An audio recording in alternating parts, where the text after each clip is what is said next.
The soft morning light filtered through the curtains as Amelia Richardson packed her overnight bag. She folded her favorite cream blouse, then placed it beside a light pink cardigan. Nothing fancy. Just simple and comfortable. Exactly how she liked it. From the bathroom, her husband Daniel called out, "Are you sure you don't want to wait until tomorrow?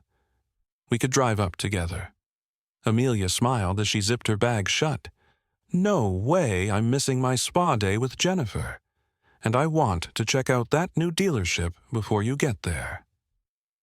Daniel appeared in the doorway, towel wrapped around his waist. At 45, his salt-and-pepper hair and calm presence gave him the air of someone who had built something real, something strong. "Just remember," he said, "no one knows you at that location. I haven't even met the staff myself." "That's the point," Amelia replied, walking over to kiss his cheek. "Your inspection team comes tomorrow. But today, I want to see how they treat a regular customer." Daniel shook his head with a soft laugh. "Mystery shopping my own dealership, huh?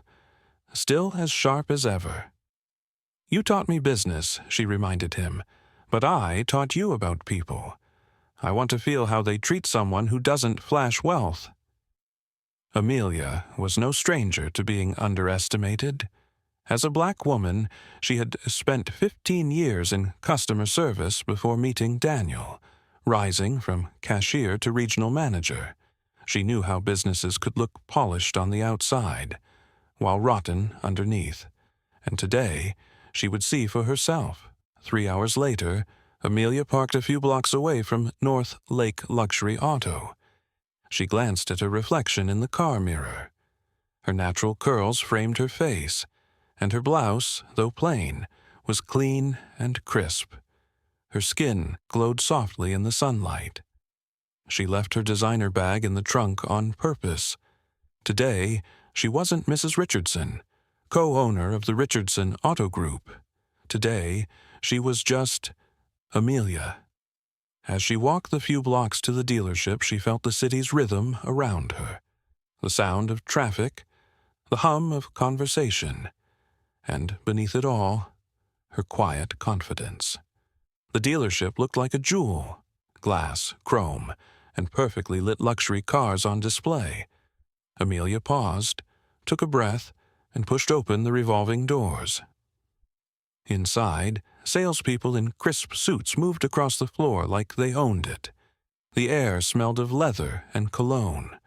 A few employees stood near the reception desk, laughing over something on a phone. Amelia walked slowly toward a black sports sedan in the center of the room. She reached out and gently brushed her fingers along the smooth surface of the hood. Then came the voice. "Can I help you?" She turned to see a tall man in a tailored suit. His smile didn't quite reach his eyes. His name tag read Gregory Norton. "Just browsing today?" he asked, his eyes scanning her simple outfit. Amelia extended her hand. "Actually, I'm interested in this model. I'm Amelia." Gregory gave her hand a quick shake, just polite enough. "This is the Balazza GT, very exclusive." His tone held a note of doubt, as if this car wasn't meant for someone like her. "It's beautiful," Amelia replied with a warm smile. "I'd love to hear more about it, maybe even arrange a test drive." Gregory hesitated, then smiled, tighter this time. "Well," he said, "the Balazza starts at $115,000. Maybe I could show you something more practical." Amelia stood her ground. "No, thank you. This model is exactly what I'm looking for." Gregory's eyes narrowed slightly, but he went on. "Turbocharged V8 engine, premium leather, latest safety tech." He spoke quickly, without much enthusiasm, like he was checking a box.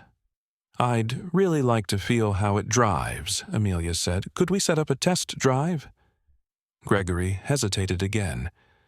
"I'm afraid test drives require pre-approval from our finance department. You understand, security." "I don't need financing," she said. "I plan to pay in full." Now Gregory raised an eyebrow. Still, we require verification of funds. Policy, you see. I can show you my account, Amelia offered, pulling out her phone. Gregory looked uncomfortable. Maybe we should speak with my manager. As they walked toward the manager's office, Amelia noticed Gregory stepping just ahead of her, a subtle way of signaling power. But she let him, because what was coming next would change everything. The manager's office sat behind a wall of polished glass. Inside, a man in a charcoal suit sat behind a sleek desk, his posture rigid, eyes focused. Before they even reached the door, it opened. "Gregory, is there a problem?" the manager asked, his gaze moving swiftly past Gregory and landing on Amelia. In one blink, he'd already judged her. Gregory cleared his throat. "Miss Amelia is interested in the Balazza GT. I've explained our protocols regarding test drives." The manager offered a practiced smile and reached out his hand. "Kenneth Peterson, sales manager." He didn't ask her last name. He didn't think he needed to.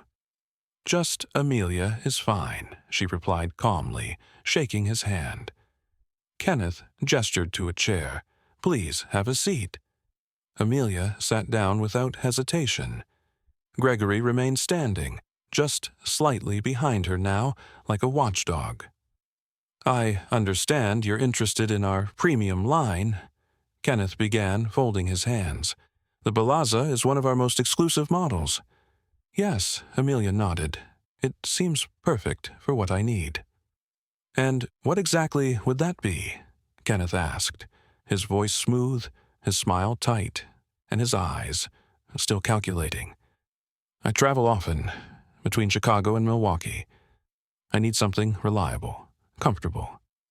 And yes, luxurious," she answered with confidence. Kenneth nodded thoughtfully. "Understandable. Though, of course, there are many vehicles that offer those features at various price points." "I'm specifically interested in the Balazza GT," she replied without flinching. "I've done my research." "Research is wonderful," Kenneth said, his voice dripping with condescension. "But experience tells us how to match customers with the right fit." There it was, not a rejection, but a dismissal, disguised as concern. Amelia leaned forward slightly. "I'd like to test drive the Balazza. Today." Kenneth shared a quick glance with Gregory, then leaned in as if confiding something serious. "Let's be direct," he said.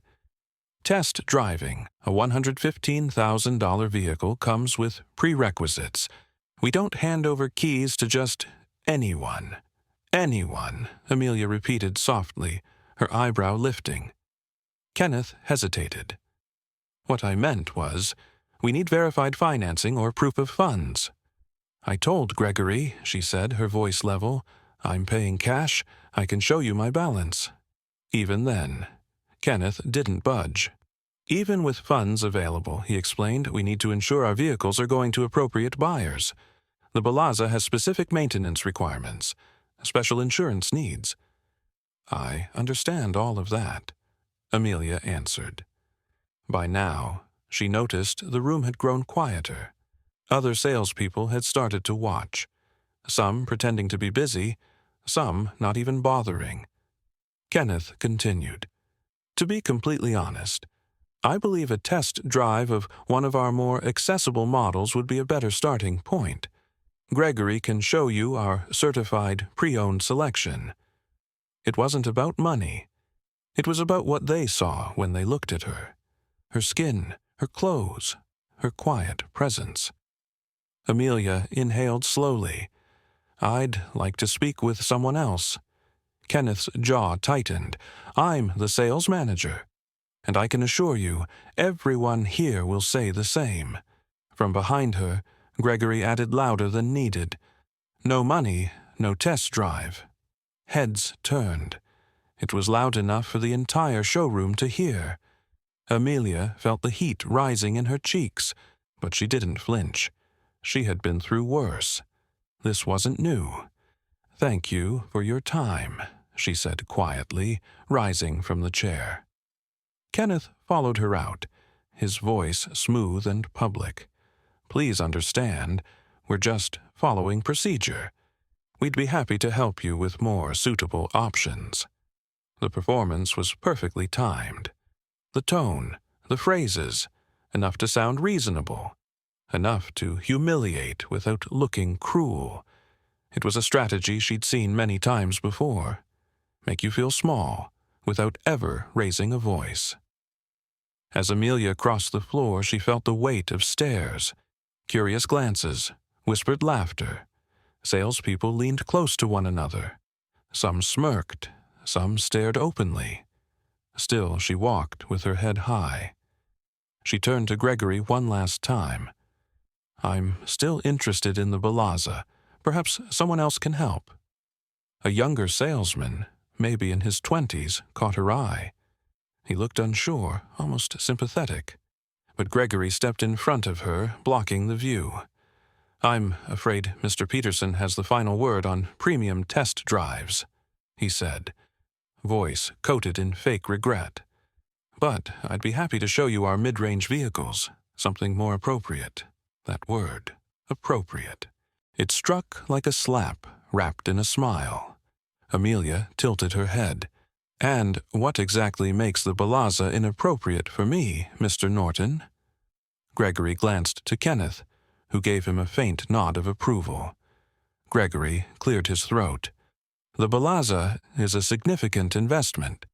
Experience tells us that clients who arrive unaccompanied, without an appointment, are typically not prepared for this level of vehicle." Amelia's tone turned sharper. "Unaccompanied?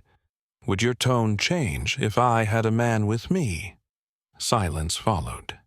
She had touched the nerve, the kind they don't speak aloud, but everyone recognizes. She turned her gaze. Across the showroom, she spotted a middle-aged white man in jeans and a polo shirt being escorted to a silver sports car. A handshake, a smile, a set of keys. That gentleman, was he pre-approved? She asked quietly. Kenneth barely glanced. "He's a known client." "How convenient," Amelia said. And then she smiled, because she knew Daniel was on his way, and everything was about to change. Amelia moved to the customer lounge and took a seat on a sleek leather sofa. The humiliation still pulsed beneath her skin, but she kept her back straight and her expression calm. She opened her phone, not to scroll, but to give the impression she wasn't shaken, not bothered, not affected. But inside, she was burning.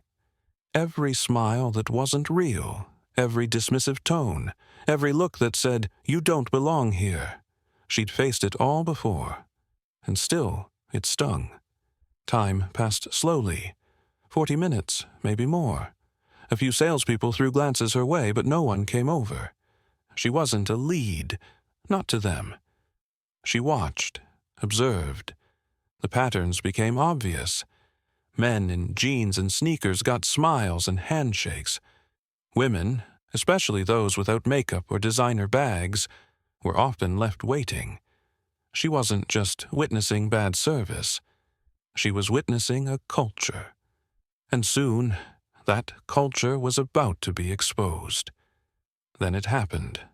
The main doors opened and Daniel Richardson stepped inside. Amelia's heart lifted, but she didn't move. He looked sharp, tall, polished. His custom charcoal suit hugged his frame just right, and his salt and pepper hair added to his commanding presence. He didn't need to say a word. The room shifted as soon as he entered. He paused just inside, scanning the dealership. No one recognized him, not yet. Gregory spotted him first, like a shark catching the scent of fresh prey. He straightened his tie and strode across the floor. His smile returned, bright, eager, full of energy he never once gave to Amelia. "Good afternoon, sir. Welcome to Northlake Luxury Auto. I'm Gregory Norton. How may I assist you today?" Daniel gave a polite nod. eyes still moving across the room. They paused when he saw Amelia seated on the lounge sofa.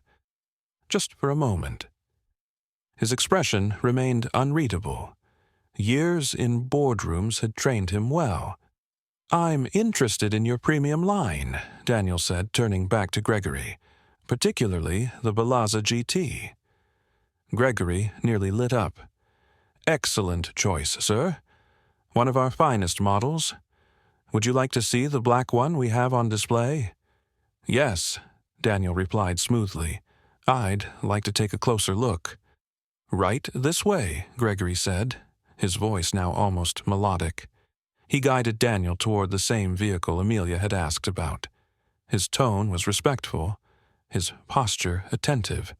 "The Balazza GT features our top-tier leather package, an upgraded sound system, and advanced drive assist," he explained, practically glowing with enthusiasm.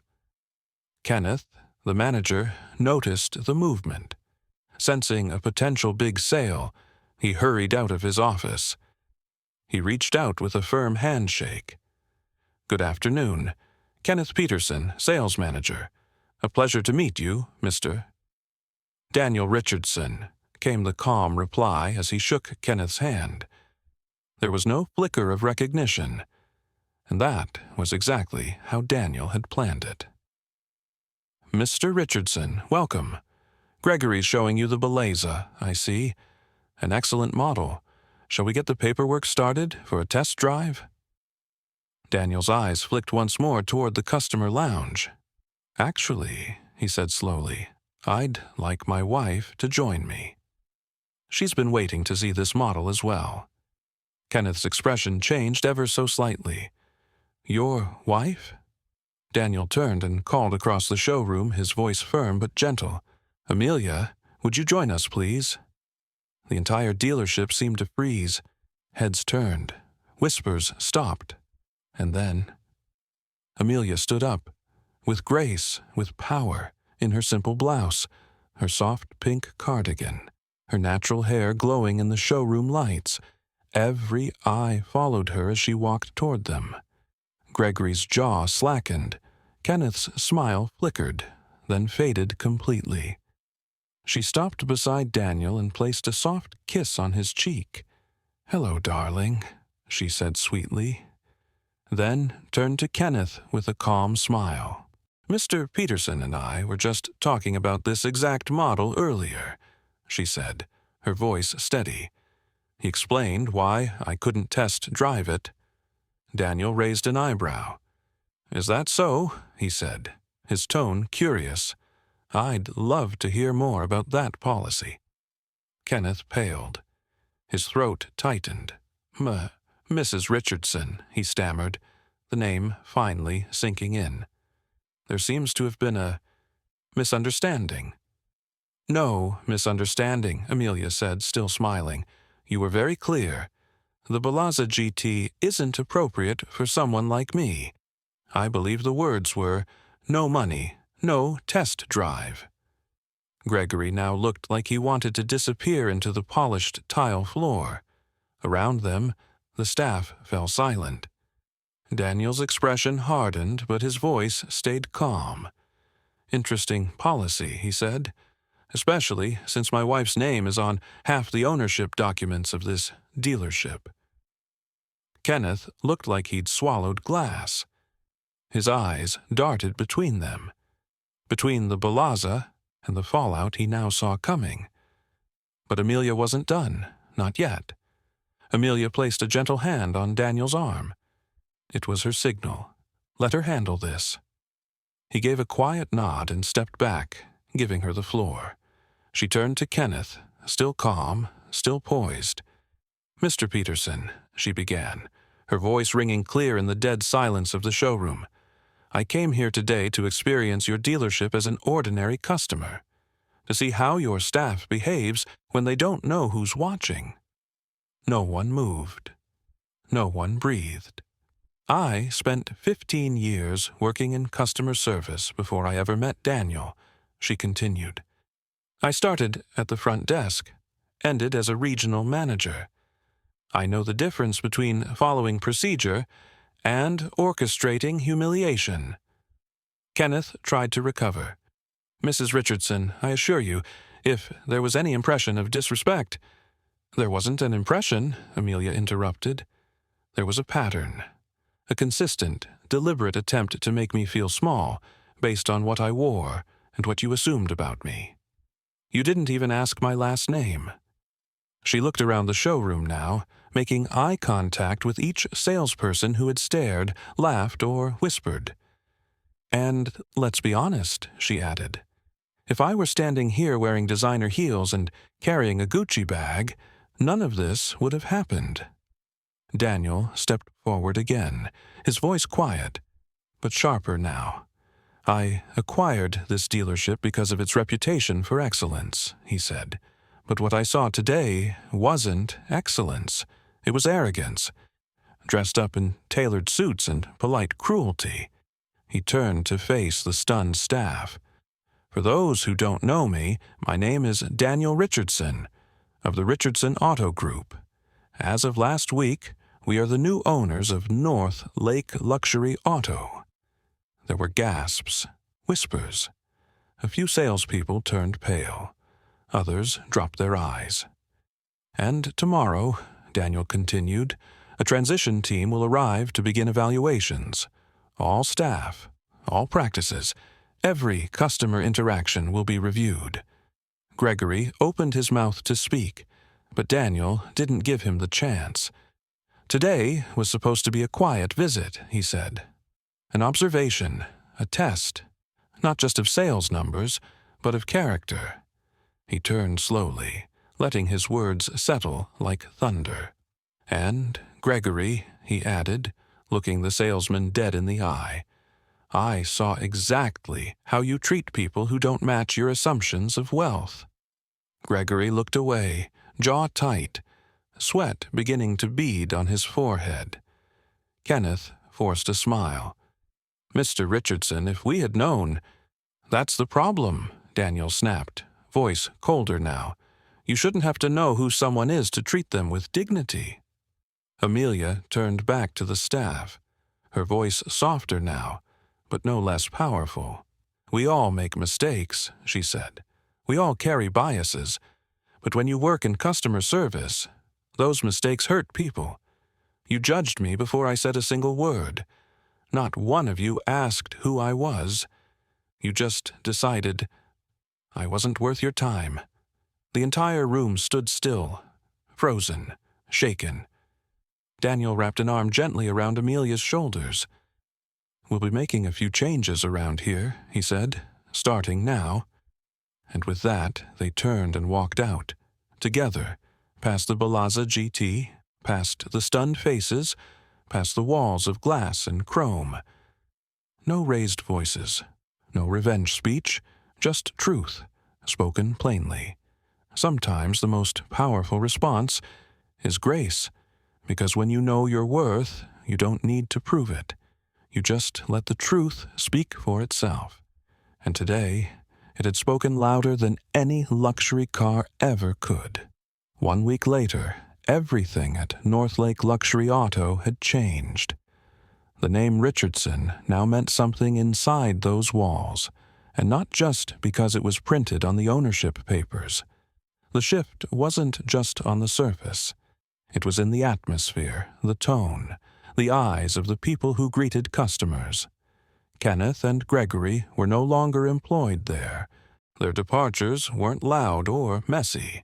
They were just necessary.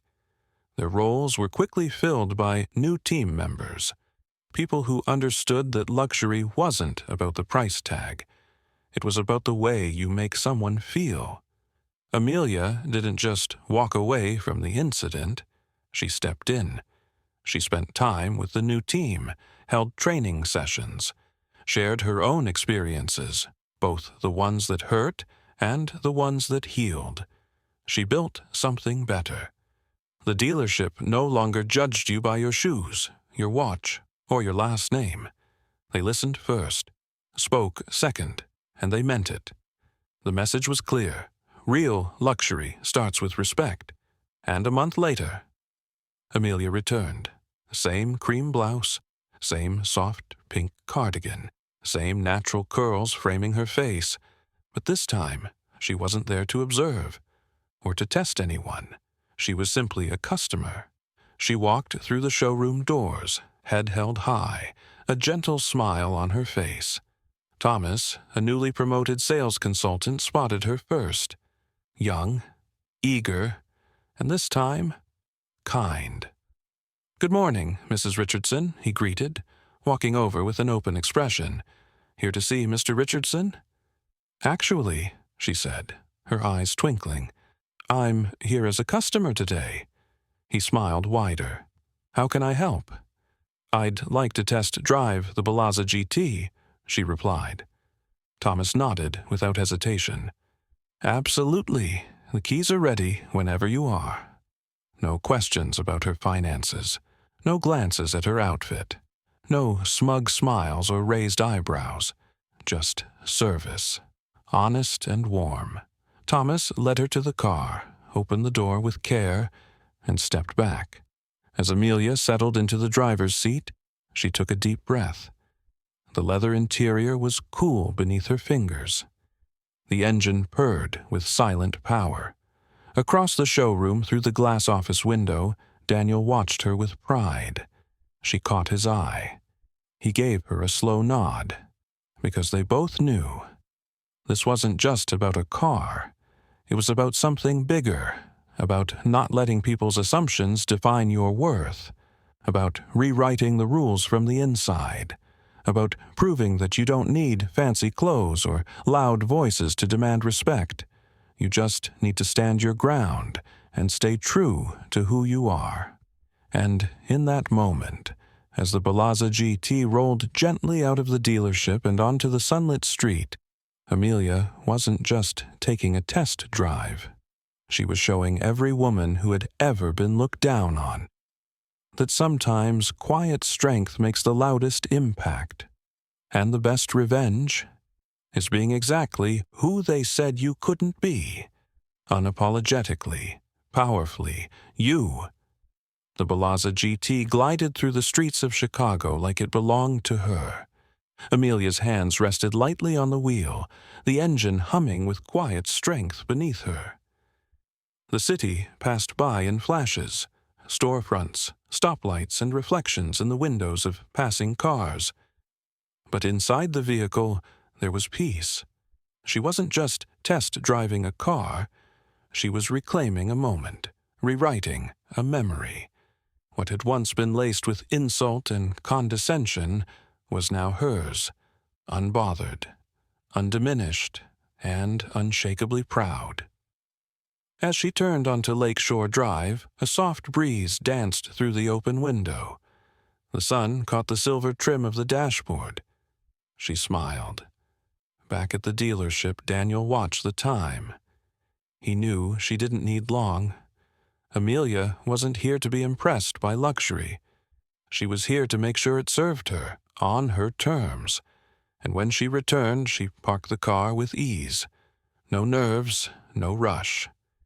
She stepped out with grace and thanked Thomas with genuine warmth. "That was exactly what I needed," she said. Thomas smiled. "Would you like to go over purchase options?" She looked back at the vehicle one more time. Not today, but soon. As she turned to leave, Daniel met her at the door. "You looked good in that driver's seat," he said with a grin. "I felt good in it," she replied. They walked together down the sidewalk, hand in hand. No words needed for the first few steps. Then she said softly, "Thank you for letting me do it my way." Daniel glanced sideways at her. "You didn't need me to let you. You've always known exactly who you are." She smiled again. But it wasn't the smile she'd given the salespeople that day, the smile that masked the sting. This one was real. A smile of victory. Quiet, deep, and earned. They reached the car. Daniel opened the passenger door for her, then walked around to his side. Before he started the engine, he looked over at her. "You know," he said, I got an email this morning from another dealership we acquired last year. They want help revamping their sales culture." Amelia raised an eyebrow. "And you want me to go undercover again?" He laughed.